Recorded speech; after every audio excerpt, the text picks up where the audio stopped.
So welcome back to another Coaching Family Special, joined by my good friend Glen as always. Glen, how you doing? I am very well, thank you, Saul. Good to be here. And also a very special guest is Carsten Dohm, all the way from Denmark. I believe you're in Denmark at the moment, right, Carsten? Yeah, that's right. Carsten, welcome to the show. Just so everybody knows, Carsten, give us a brief outline of your plan and coaching journey to this point, mate. Yeah, I have 30 years of coaching.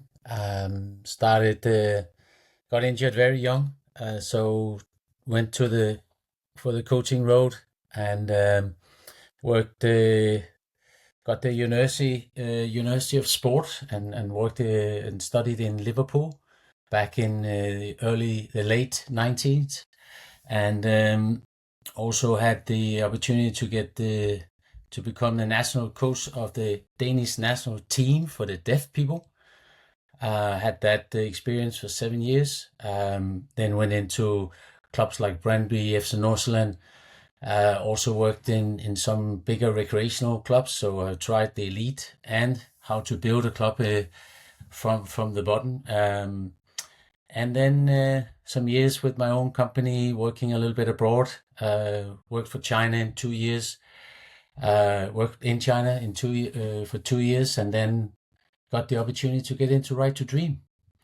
This was in 2023, with the intention of working both parallel, building the San Diego Academy at the same time that I did some globally educational work for all the academies in Ghana, in Egypt, and in Denmark. Yeah, so really interesting story, and so we're going to concentrate more on the Right to Dream stuff and your current role at San Diego. So for people who don't know, I'll give a brief rundown. You can maybe do it better, but Right to Dream started off as a project in Africa, right, to find good talent and try and get them to European clubs. Now it's branched into the club. Right to Dream is FC Midtjylland in Denmark, which is and then San Diego FC, the new club in America. Also, you got academies in Egypt, let's say Africa, those ones as well. So there's lots going on. You got girls program as well, and obviously, what's interesting about this, obviously, it is about development. That's what's really interesting about this project. Even in the club, so the best talent are getting from the African academies. They're brought into FC Midtjylland to try. So obviously one of the famous graduates is Kudus, who's at West Ham, top player. So really successful. You've got lots of other players around Europe. So really interesting projects we're talking about. So you've got FC Midtjylland, and now you started this new project in San Diego in the MLS, an MLS club franchise, but also you've got an academy there. So really interesting. So tell us a little bit about then in terms of your role. So you're head of coaching there in terms of practical. Talk about the original. You going into that role before pre-San Diego first. Tell us about how that worked and the sort of things you're looking to do, and tell us about that system of trying to develop these young raw talent to get them into European clubs. Mm-hmm. Yeah, first of all, just a important correction. It's FC Nordsjælland in Denmark. Midtjylland is. Excuse me. They are. Yeah, I know. Excuse me, because that's why early in the morning I do a podcast. Apologies. Yeah. The Right to Dream is. We are working in the same way. So this is an extension of the academies, and it's been something that we want to build on. Building the San Diego. How it became San Diego is kind of a little bit coincident. It was supposed to be in another place, but then they found out that the potential is quite big. There's always been a big pool of talented players when you look at the California, and especially down in San Diego and across the border to Mexico. Back in 23, when we signed this expansion of the contract of becoming a MLS franchise. The work between the locals it's called the Cyclone Native and the Right to Dream. They could see a big opportunity to build something very great in this area. There's not much of sport. We have the Padres which is the baseball, but otherwise, it's just an open opportunity for a lot of talent that are around there. So My role was very clear from the beginning. I was one of the first hirings as a head of coaching, but there also has to be hired sport directors, head of um, first team coach, some technical director for the first team with a connection with the academy. So there's some very specific positions that needed to be in place in the early stage. But from my point of view, I was the first one that was hired in there together with the scouting group. So the plan for bringing this to life was first of all scouting in the area of San Diego and in Tijuana. It's still 6 million people that we have as a pool, so it's a big group of players and of course clubs that you need to cover. Besides the local area, we also go more broader. We go to areas where we're allowed to scout in the US. So kind of building a scouting group and also looking into what the residential and the school and the football will become, because it's an academy where the student athletes will live there. I can get back to that. So my initial role was really trying to take the right to dream philosophy, idea, and the way we work for the organization, and make sure that this is the foundation that are built on top of the San Diego journey. Yes, I mean, obviously, Right to Dream's had amazing success already in developing, talent from areas where maybe they're not been, tapped into before. So tell us about that. What is the Right to Dream philosophy? Tell us about because obviously these academies, they're developing players. Tell us a bit about what is the technical program, for example. What's the idea behind the methodology of that, training these players? Yeah, we have some very strong values in Right to Dream. So first of all, it's very much to have a very clear approach on, we know that talent is found everywhere and everyone deserves to have the chance to pursue their dreams. So this is really important for us. And there's 3 head pillars we want to partner with talent. We want to nurture the environment that they work in, and we want to give them pathways. And this is what you see in Ghana and you see in Egypt and we see in Denmark, of course, with differences, because it will always be like the local culture. And we have to understand that, and we have to acknowledge, especially now when we come into the US, we cannot just think that we can come in with our way of working and the culture and just put it on top and say, this is the way that we're going to work. So first of all, we are coming in with, of course, a foundation with a strong build-up of the Right to Dream philosophy, but we need to understand the culture that already exists there. And then we have to merge with that culture and kind of create a third culture. So that was very important from the beginning, not just coming in and moving everything aside and then just think that this is going to be done in our way. But of course, we stick to these main pillars that we know that talent is found everywhere, and we want to go beyond. And I think we are scouting maybe over 100,000 players a year in both Ghana, Egypt, Denmark, and now San Diego. So that's one of our key pillars, and maybe also the kind of a game changer for us.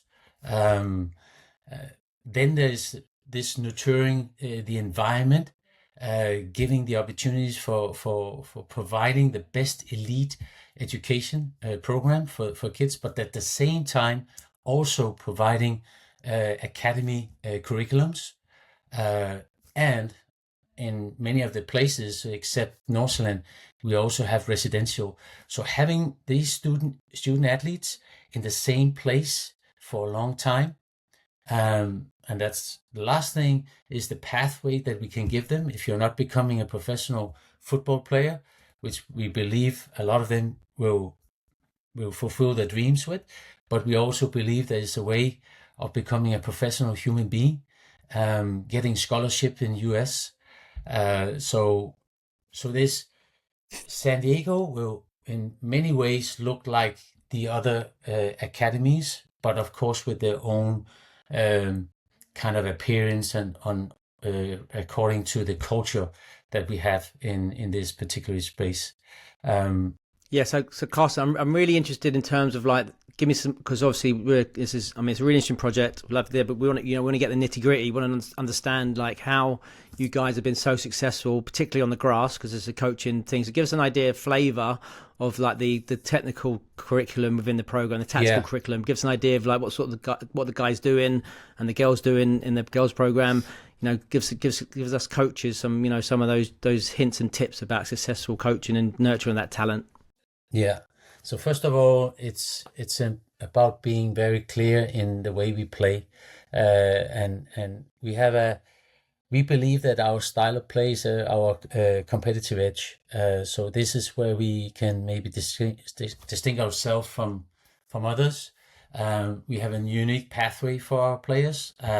We try. That's what was one of my roles. It's not easy to have different academies around the world, and you have to merge these academies to play in the same way, because we can move players around.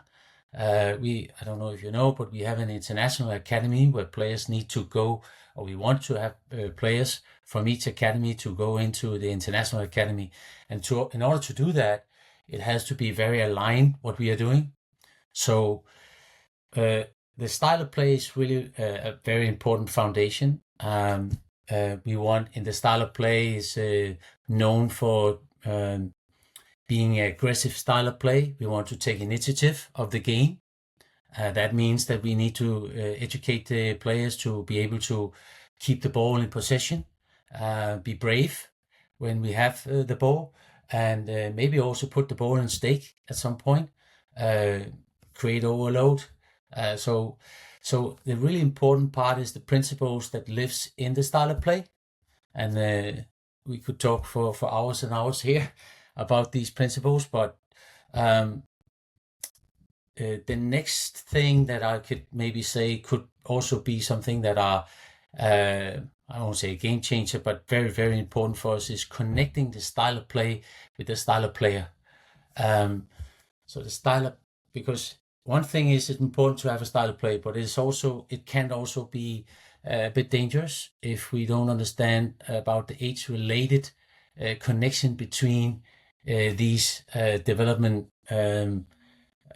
spaces that you have. So a style of play can be tactical, understood, because it ends up with positions and how do we want to act in different situations and working with the positions.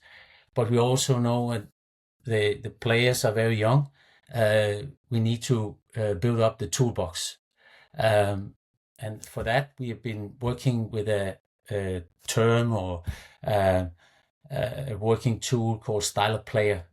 So the style of player is more kind of, I won't say not only individual, but of course it starts with how do we become a mover. So we have an area that calls a mover. Do we educate players for intelligent movements? So these are important for starting with the very young players, that they understand the movements of the game, running in sharp angles, being able to control the body as well as when they run with the ball.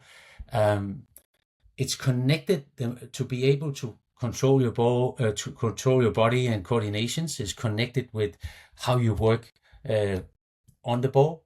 So of course, giving them the basic foundation of techniques. In San Diego, we will implement some very specific things on the technical area, dribbling and turning, dribbling and feinting, being very sharp on what type of turning and feint and when to use this, so it becomes more functional. So the connection between more isolated training and make it more functional is so important for us. Maybe that's the key point here of saying that we can make a difference from our players, that we know they have a very good foundation, but we also know that they can apply these technical skills in the game. So how do you go? How do you go about ensuring that relationship, and how can they apply? That's what I'm interested in. So give us an idea of like what that looks like practically on the pitch for you. You know, I've seen those lovely pictures of you putting out the cones in San Diego. That, you know, sensational backdrop. Tell us what that looks like practically for you. You know, how do you enact that? Because you talk about these great philosophies, these principles. You know, we want that, but then the challenge is, isn't it, is obviously getting those, is actioning those, isn't it, and getting those into reality. Yeah. First of all, I have to say we have to understand where we are. Now we haven't started yet. We will start in August, but we don't have the same opportunity as the other academies who starts at under 10, and even someone at under 9, and they have the ability to also scout and look further for even younger. And I was just in UK where they start very young. We started under 13, so of course, there will be some of them under 14s, under 12. So they will be 11, 12 years old when they start. This is very important for us to recognize, because first of all, you have to find out what do they have in that toolbox when they come in. So we have to assess them in some way. We have to know where are they, and you can do 1 to 10 or 1 to 5 or red, yellow, green, or whatever you want to do. But it's important to find out where are they? And then we have to accelerate that learning, because we need to make them ready when they're 16. When they're under 16, under 17, a lot of them need to go into the international academy, and it's a very high level. So our journey is shorter than the other ones. That means that when we are working, at the same time that we are working to the right, if you put the bar horizontally, then you have to go back and find out what is it that they need. So in the training, it's really going deep into specific skills, working with a lot of repetition on especially not too many. I know they're a little bit older here, but if they were younger, we didn't want to spend too much time on passing and difficult wall pass and things like that. We spend a lot of time on technical ball control, controlling the ball in the air, controlling the ball on the ground. It could be the dribbling and turning. So how we're going to do it is that we will implement these technical skills in every single training session. And so you think? I mean, I'm sorry to like jump in. So you think there's more? You concentrate more on individual possession than group possession, then within the focus there, or is it a combination, or is it just the technical aspects? Or tell us about that. Our aim and our goal would be to find the balance. Right now we have a blank page. The book is blank, so we can actually do. The only thing we know is there's a right to dream sign on that page. So we need to have the style of playing there. We want to have the style of play. We also know that we have a methodology that we work from, but otherwise we can experiment. So we can take in. So we decided now to make the space practice. So we're not working in like what you call it, a longer cycles. I don't know if you call it cycles, but like 2 or 3 week cycles with the defensive work. We will do exactly what they do in school. So on Monday and Thursday, we'll be connected. So Monday, we will look at principles. The principles could be playing against pressure. What is connected with playing against pressure? That could be dribbling and turning. Because when you dribble and you dribble diagonally, you will get the opponent to move. Not only one player, but the whole team will move. Then we work with the spaces. So if you dribble diagonal, you will go into maybe half space or side space. Then we will work with the turns, and we will have to see if the players are capable of executing the turns in a functional context, because it can be easy to do it isolated. So isolated, maybe you can see world champions. They can do these push behind, or the V cut. I don't know what we call it at different places. The inside cut, the outside cut. the Cruyff turn. These will be, we will find 5 turns they need to be able to, or they have to do, or be able to master at a certain time. We have to put that in. So we connect the, I won't call it, the game principles, playing against pressure. That would be, of course, diagonal passes, but that would be connected with a dribbling turn and a pass or acceleration. In a physical foundation, which is also a part of our periodization and build-up of the training plan, there could be opposite movements. So the opposite movements will also be connected, because when you're dribbling diagonal, you will move the opponent in one direction and you play or move in the opposite direction. So now you start connecting game principles with technical abilities or skills, physical foundation, and how we implement it. We can implement it collectively and individually. So individually, it could be 1v1, it could be 2v1, it could be 2v2 and 3v3 and so on. So it could be more like the small-sided games. And of course, when you go into a bigger side game, then we will use the principles. But the most important, you ask how we are going to implement or train it, we have to address it. That's the challenge in many places. They are not focusing on the technical skills. They just start looking a little bit. Maybe they're focusing on passes. I don't know if you have experienced this, but we had a lot of coaches from the US locally in San Diego. We had them in a big event, and everyone was talking about passing, and then no one was talking about dribbling and turning and dribbling and feinting, for example. Well, we have obviously, in America, excuse me, America and England, obviously at the moment, the coach education program is very much emphasised, isn't it, on game-based and group possession, really. That's what I mean, there's not that much, in England, there's real zero individual technical guidance for the coaches. I mean, because we've gone so far the other way, so I think that's probably, isn't it? I'm pretty sure it's the same in America. But what I was going to ask you, I've got 2 questions before I'm going to let Glenn jump in, because I know he's feeling isolated there. First one would be, I'll go back to what you said earlier. Do you think you're at a disadvantage because you have players later? So I'm asking, do you think you could do more if you started younger?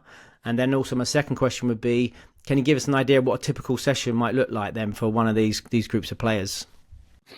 Yeah, the first question is, we will probably say it takes 7 to 10 years to build a young player to become a professional athlete. And at the same, it takes 7-10 years to build the environment where you want to nurture these talents. So for sure, if we have more time, it would be better for us. But I'm also acknowledging the situation that I don't want to specify or make too much specific training too early. So I believe that other training, other sports also will help and benefit a young student athlete on that journey. So it's kind of finding a balance, but that's why we believe that in our holistic environment, where they go to school, they have residents, we have them 24/7. We are able to work with them during the whole day. So I don't know if you heard about the forgetting curve, but that's actually one of the biggest challenges. That's why repetition is so important. But if we have a training on the Monday and then we meet again on the Wednesday, and no one has talked or followed up on the training on Monday, the forgetting curve comes in, and it will go quickly and rapidly down, and you will probably remember 20% of what you did on the Monday. But in our case, we can work with them the whole day.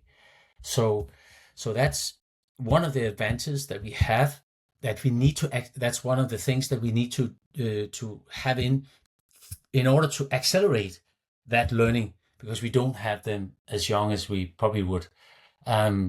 So that would be, but it is, I won't say disadvantage, but of course it's I will be more happy if we had them. Now is the task is to help coaches in San Diego and in the community to educate them, to be a part of them and their educational pathway, which we are working on right now. So a lot of clubs, we are coming out to the clubs, and even the clubs are coming into our academy as well for visiting and doing events. And we will definitely do some skills training with younger players. So that was, I don't know if that was... That was perfect, very perfect. Right. I'm sorry I haven't forgotten that other question, but yeah, so give us a typical session now. Come on now, I want to give us those. We saw those juicy details with the coaches there. We want to know what happens on the grass. They could be different, but one thing is really important is activation. So for us, an intention, of course. So what is the intention of the training? So we have our periodization plan. We believe in working with intensity. So the intensity of the training is very high. It's a right to dream philosophy. It's not something that I invent. We know that intensity and speed of action. So we actually desiccated speed of action into the training session. So how does speed of action actually look like? Speed of action is also one part of the building blocks in the style of player. So the speed of action could be that you work with movements. It's like ice hockey. So a lot of people say everything has to be done with the ball. We are not. At some part we agree on that, but I rather want to find that balance. So our training will probably be a lot with groups. So instead of having only one group, you divide the groups. So one group would work with the ball and the other group could work without the ball, for example, but more as a tag game, looking at the agility of the player. How can they move? Can they change direction? Can they change speed? Are they able to avoid the opponent and accelerate? And then they switch, and it's becoming a shorter time. So we can actually switch. We can make it a little bit shorter, and then we switch quickly. The time between the switch of the exercise in the session would be very short. So they have to have focus on, they have to keep the attentional focus for a long time. So they need to move again to a new and switch their focus into another objective, for example. And then they go back again. So if you could see in front of you two sessions alongside each other, a small-sided game on the right side, and on the left side you have a more isolated, dynamic, structured game. Then you work with more isolated exercises. It could be dribbling, turning, using the cut. If it's the first touch, we will work on first touch into space, or we use first touch 0, 1, 2, 3, 4. So if you have a first touch on 0, you don't move the ball, you just kill the ball. If you have first touch on 1, your first touch will be 1, and then you take 1 step and you touch the ball on the second touch. Your first touch on 2, you can take 2 steps before you touch the ball. You work a little bit more isolated in this situation, but then you go into a small-sided game right away. So the small-sided game doesn't necessarily have to be in the end of the session, but actually becoming in the beginning, more or less. But it's so the switch between the more dynamic into the more functional, and back to the dynamic with a progression, and then back to the small-sided games, the more functional. So that transfer, because what I experience many times is that we are really strong on the isolated dynamic exercises, but then when we go into a game-related situation, we really don't get these elements of the more elementary techniques applied into this scenario. One way to enforce that could be that you get extra points when you do this. So actually you can win a small-sided game, maybe only scoring 2 goals, the other team has scored 3 goals, but you did a Cruyff, or you did a Xavi, or inside hook, or whatever, and it gives you points. And if you succeed, it gives you 2 points, but just the effort, depending on the age group. So it's kind of, it's very, a lot of intentional focus on the topic that we want to work on, and also the effectiveness that we are getting this into the game, if that makes sense. So that could be one of our sessions. Yeah, that's perfect. And I'm just going to bring Glenn back in. Glenn, apologies, mate. So, Glenn, you want to come Yeah, in no this worries. and speak to Carsten? Yeah, it's fascinating. 100,000 players across 3 continents, Egypt, Denmark, and the project in San Diego sounds interesting. It sounds like, because it's such a vast project, to get everyone to align to your philosophy and get the best out of players. And if Kudus for West Ham is the benchmark, is like the pinnacle and kind of like the showpiece player for what Right to Dream has produced, then it sounds like a quite exciting project. Because if you talk about just impact in the Premier League and attacking, entertaining impact, I would say Kudus is up there with one of the players that would be high. If he came on the market available tomorrow, I think a lot of top clubs would want him because of that individual quality. You talk about movement a lot, then if you talk about an exceptional elite mover, Kudus is that. He's dynamic, he's explosive, the agility's elite level. And then you bring it to the technical stuff. Everyone's seen the last few years what he's produced. But it sounds like the biggest challenge is, like, you started to get really precise there, because a bit like the physical high intensity interval training, it sounds like you're doing high intensity interval football or learning, in terms of like you go hard, really intense, short break, because it sounds like you're trying to play catch up. Like you said, you probably get the boys from about 13, and as we know, a lot, me and Saul are big on this, a lot of the physiological returns, the physical and the technical returns, are normally in place by 11 by the time they get out of the foundation phase at the so-called like top clubs and elite clubs all around Europe. It sounds like we've got them in from 6 or 7 in a pre-academy, so by 11 they've got all the technical and physical tools. I find it fascinating to say, what would you do in terms of your own measuring and metric systems? I know you spoke about a rag rating system, and you spoke about whether you gauge it 1 to 10 or 1 to 5. Is there like a universal metric system on how you test them physically? Because it sounds like you need to get to the weaknesses and meet the players exactly where they are as quickly as possible, almost like mining for diamonds. Do you know what I mean? Because it sounds like you're trying to fill the gaps a lot quicker than most academies. So is there anything like universal in terms of your own metric systems? And obviously Saul said at halfway through when you was talking there about you individualize it a lot more because of that. But is there any kind of shortcuts you would take for that?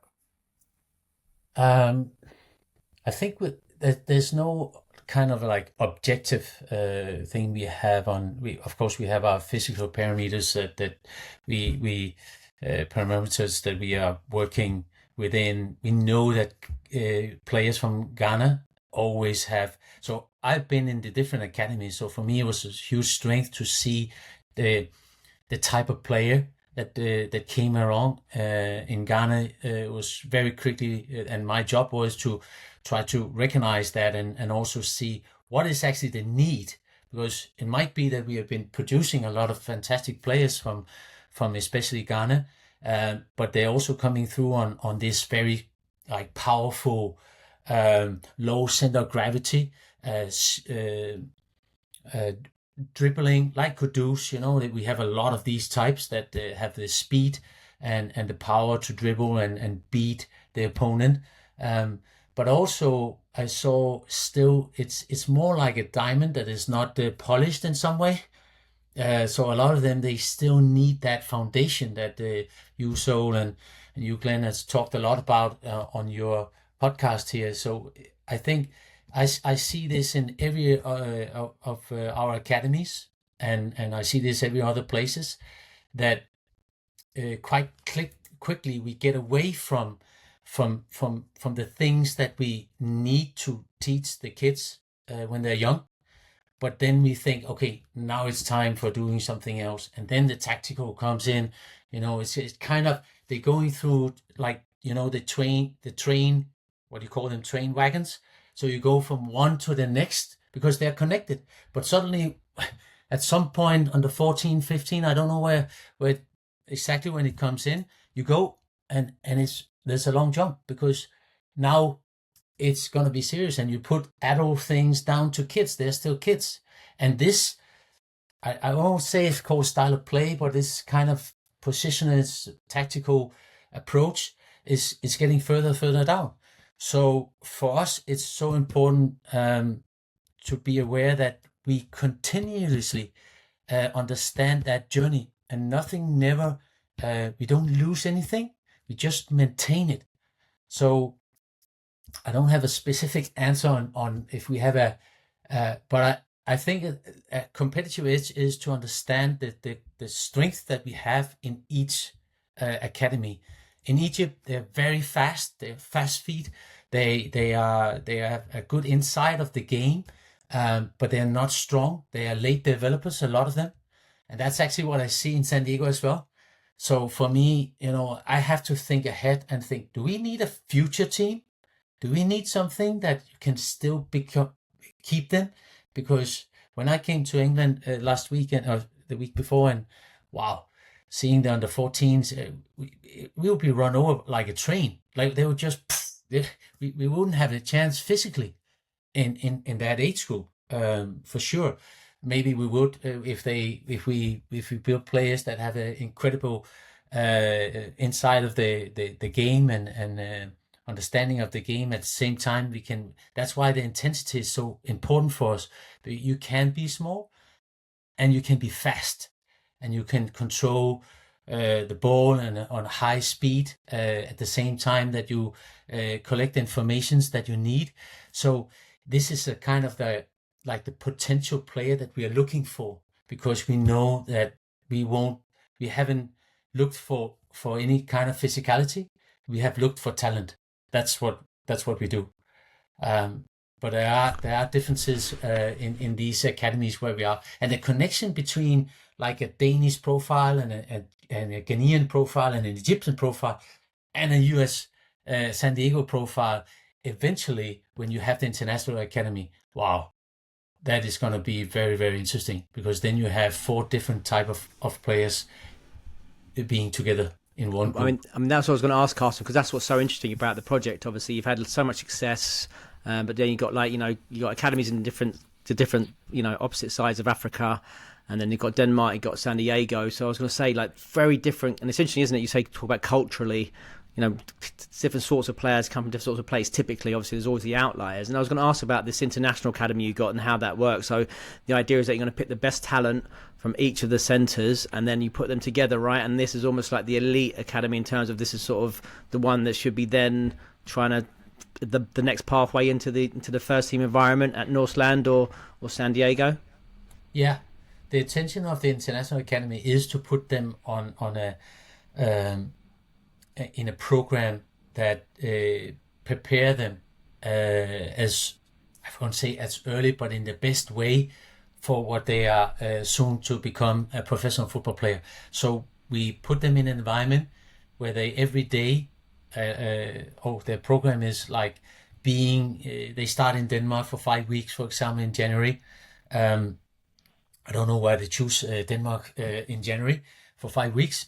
The Ghanaian players are maybe not so happy, but it's a good challenge for them. We have a base in Spain, in La Manga, with the group. We have an English coach, actually, Ben Garner, who's the International Academy head coach. We have a fully staffed that are going with them all year round. Then they go to Egypt, then they go back to Spain.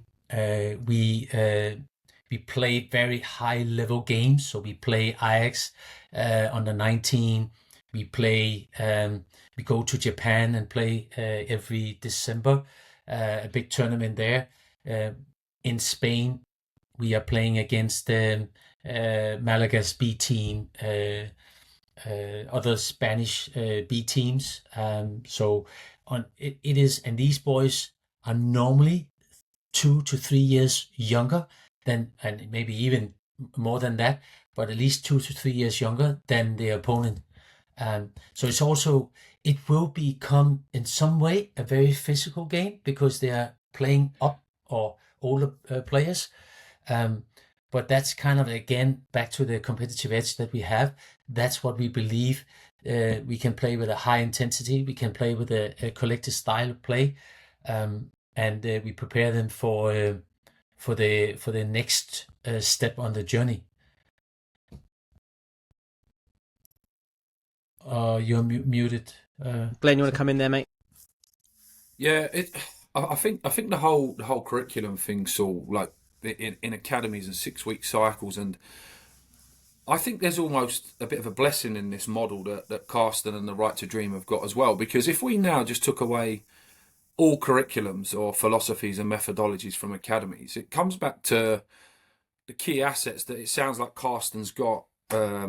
With all due respect, like your 30 years of coaching, you've got Carsten, and I think you can probably, without knowing, you've probably got a tacit set of skills there that you're identifying players quickly because you've been doing it for such a long time. So you can zoom in a lot quicker. You can skip stuff, and it's like called that whole idea of narrowing, shortening the circle, making it smaller but more dense. So you're going deeper and more erudite, because I think curriculums can sometimes get in the way, and I think it can sometimes lead to lazy coaching as well, because we want to teach, we've got to teach plan out from the back. Well, hang on a second, did you see the finish in the weekend or the last 6 weeks? These guys need a lot of attacking work. So it almost sounds like it forces you to meet the kids where they are and, like I say, use your own observational tools. The best technology we've got, what are we listening for? How are we watching the kids interact?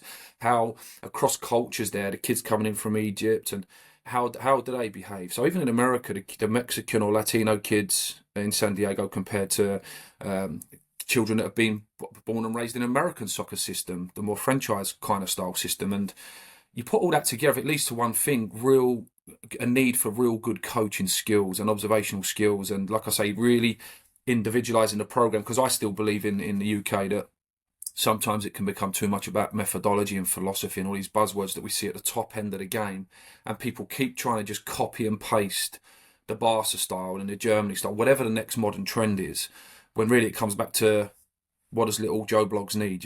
How does he move physically? What are they like emotionally, psychologically? And it sounds like there's an advantage to be had from the program that you've got. And I'm just fascinated because I didn't know much before we come on about this program. I'm fascinated to find out a bit more, and really intrigued to see how it goes, mate. It sounds like a terrific project. Yeah, I can comment on very interesting what you're saying there, Glenn. It is a unique program that we're gonna build in San Diego. There's no doubt about that. It will be first of a kind. The connection between why we are so holistic in what we do is that we have the opportunity to connect things in a way that no one probably, I don't know, not many places they can do that. So, for example, now we have been scouting over 10,000 of players not only in San Diego, in the whole US and in Mexico. We came down to 30 players came to a camp 2 weeks ago, and we selected 18 players for the first intake this summer. And so we start small, we focus small, because we believe in, when we do this in the right way, focusing small, we will succeed big in the end. Where this is opposite the US, because if you go to a club, it's pay and play. It's a lot of players in almost all the clubs, and I don't know if they have the idea that more is better. But so for us, we have the opportunity to build a school, and the football program is aligned with the school. So we don't have 6 weeks blocks. That's where we distinct ourselves, differentiate ourselves from even the other academies. Some Egypt, they also have more flexible cycles, if you can say. It's more when they go home. It will be the same for us. So I'm actually just aligning the football program with the school program. So when the school has the same topics, the subjects on the Monday as they has on the Thursday, and the Tuesday aligned with the Friday, we do the same. So the football does the same. When we have the training in the morning, the student athletes go to the school just after they have breakfast, and then they go to school. I have had a conversation with the teachers, and even the teachers might have been in the training at some point. So I will have the conversation with the teacher that what did we work on today? That can be some character traits. It can even be some things from the training. In math, they could have angles, because we look a lot into angles. What is 90 degrees? How do you make a turn 180? How do you make a turn 90 degrees? How do you make a turn 45? What does that mean? You cannot do a step or a scissor. I think we call it a scissor, and then go 90 degrees. It's impossible. It's not physically, but you see it in the training. So you're going out and see a training session. That's where you talk about isolated. So that when you dribble to a cone and you go in and you go 90 degrees to the left, in the game you go into the penalty box, but you go 90 degrees and you face the corner flag. What's that about? It doesn't work. So it has to be realistic. And the teachers then will talk about angles and how they measure the angles, and they will mention some of the feints and turns that we are doing on the pitch. And in the afternoon, we still have them for different enrichment sessions and characters building sessions. Sometimes we have individual things in the afternoon. So we will tell small bits of the story and the pieces of what they are. And that could be individual IDPs they are working with. It could be collective things. When we go through a cycles, let's say it's a 7-week cycles, we always end with a project week. That means the school end with a project week. Then we also decided to end with a project week. And the project week will look back on these 6-7 weeks or whatever we had from the 13th of August until the end of September. And we will look at what did we teach? What have we learned? Why did we learn it? And was there anything we didn't learn? And why didn't we get this in? And because we have brilliant teachers as well, the learning space becomes the most important part. Back to you, Glenn. So it might be that we have methodologies and we also have a very clear way of playing. But the most important thing is to look at the learning part. How do we really create a very strong learning environment where we can see that science has brought in, we get inspiration from other people that also comes in, and together with a character building program, this is going to be a unique setup. It's really so. Could I just jump in there? It's really interesting, Carsten. Earlier, when you spoke about like principle-based coaching stuff and some kind of like universal laws of football, whether you play 100 years ago or you're playing in Denmark or Egypt or you're coaching children. You spoke earlier about the first touch, and I work from a similar thing myself as well, about a no-step touch, a one-step touch, a two-step touch, and a lot of the stuff Saul does, even on the shift. Let's say, I don't know, let's say Saul's working with Noni and he's working on shifting the ball inside. If you look at Mo Salah, Arjen Robben, Lionel Messi, Noni Madueke, it doesn't matter who's doing it. There's some fundamental laws there that you was talking about as well, about the angle of the shift. Well, actually, if you go forward now, you're going to go into the player. Actually, if it's your final one before a shot, if you go sideways or even backwards, you've got a bit of distance from the player. A bit like that whole basketball thing when you step back from a player and shoot beyond the reach of them. But then you're teaching principles of the game, aren't you? About once you've shifted it, you have to do it within one step, or if you've controlled it in a tight space, understand why I'm having a no-step touch, because I've got no space. I want to stun it at my feet to entice the pressure in to play quickly, kind of like a Busquets or a Carrick in midfield. And conversely, if I'm Mbappe and I'm on the end line, I might want to have a 3 or 4 step touch. Why? Because I'm eliminating the pressure and I'm actually breaking into big space. But again, that comes back to, I believe, individual concepts, individual understanding of what exactly you're doing with the ball and how. And it sounds like that's where you're doing very well in terms of like the principles, the individual tactical principles and technical detail, like zooming in a bit more. Do you know what I mean? And I think for sure. I think you can really accelerate learning when you get that stuff right. Both if you've got good observations as a coach and you know what you're looking for, and actually how to draw that and drag that out of players. So. For us, it's actually connected with the style of play, so that the first touch will be close related to breaking lines. So when you get the ball, we will try to explain them. Okay, where are you now? How can we break the line here? So if you are having a touch and the coach is not aware, that's the dangers with the game is the teacher. When the game becomes the teacher for us, then the game will never be the teacher. The coach is the teacher. So the coach is the teacher. So you're in this soul in many of the podcasts that they're playing and playing and playing and playing. And I came to someone and said, yeah, we just let them play. But I said, but where is the learning space? So our coaches need to know when to step in and out. But they also need to know, and I need to know, what are we looking at? What are we looking for? And we are looking for connecting the general technical abilities and apply them into a game situation, but with principles on top of that. And that could be first touch where you're breaking a line. it could be, and how we kind of qualify that is that not qualify, we say the quality of that will be making a gate, for example. When they're a little bit younger in the beginning here, we will definitely make gates. So when you get the ball, you need to go through the gate with your first touch, and you get 1 point because you know that this is the direction. And then you can start having different gates, and maybe they can even have different colors. But then the first thing is get that ball moving. So it has to be an active touch that you are moving. And even if you can move yourself before back to the speed of play. So the speed of play is desiccated down to, am I moving when I receive the ball? When I then pass the ball, am I moving? The one that I pass to, do I pass it into space or do I pass it into feet? And one of our principles is to pass it into space. If the opportunity is there, then we would like to pass it into the space for running teammate, which will accelerate the speed of action. So that's one, and this is so really interesting, because what do you do before you receive the ball? Can you make a counter movement? Maybe can you move a little bit? So if you there's 3 scenarios. The ball is passed to me, and I from A to B, and I will be B. So I'm just receiving the ball without moving. That would probably be the least best scenario that we want. Then I can move towards the ball, and it's coming. So I have kind of a to B.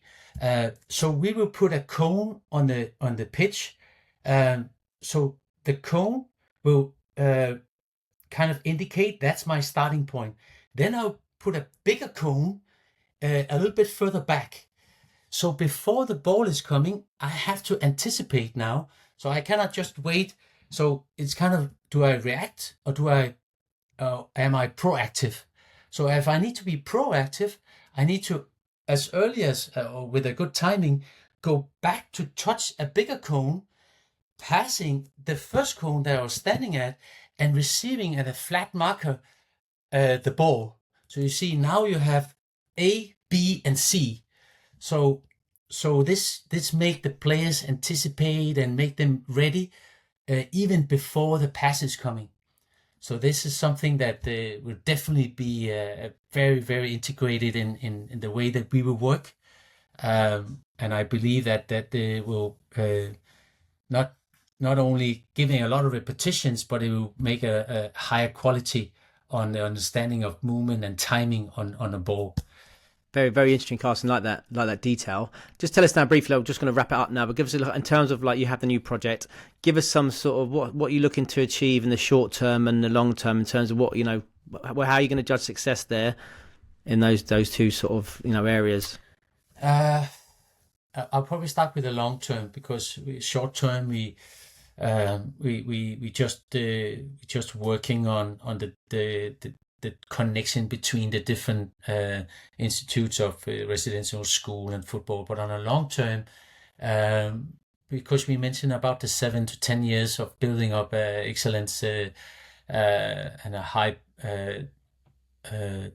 potential or high quality environment, we have given 7 years to reach some goals from the Right to Dream. So in 2032, this is where the first goals has to be made for us, actually for all the academies. So I don't know whenever you find this other places in the world that you are giving 7 years of everything. So it's not because we can sit on our hands, but we know that we have time. We don't have to push anything.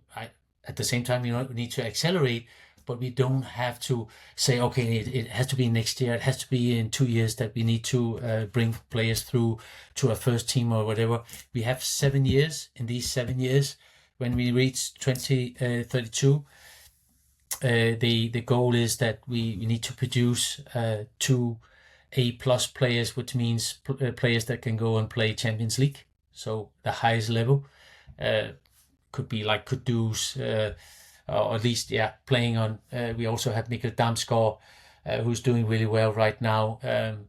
back to you, Glenn, about the different types. This player I was sitting next to the other day, and it's like amazing how this young man with his physical profile that is different from others can be very a game changer in some of the games. So for us, it's a long-term goal, where the more short-term goal will be getting the best environment for the kids, and that means working close with the MLS and not playing too much. Ensure that winning is not the most important thing. It is important to win, but how we win and who we win with matters much more. So that's much more important for us. And I know it's a little bit broad, but that's where we are right now. For us, it's just to consolidate and build this big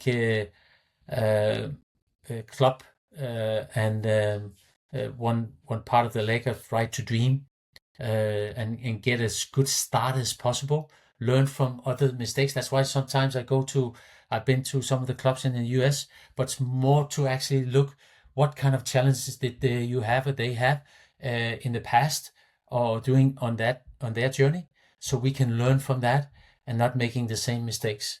So for us is to get the best start we can, which is probably covers a lot. Carsten, thanks very much, mate. It's been top. Appreciate it. Thank you. Thank you very much, Carsten. Pleasure to meet you, mate.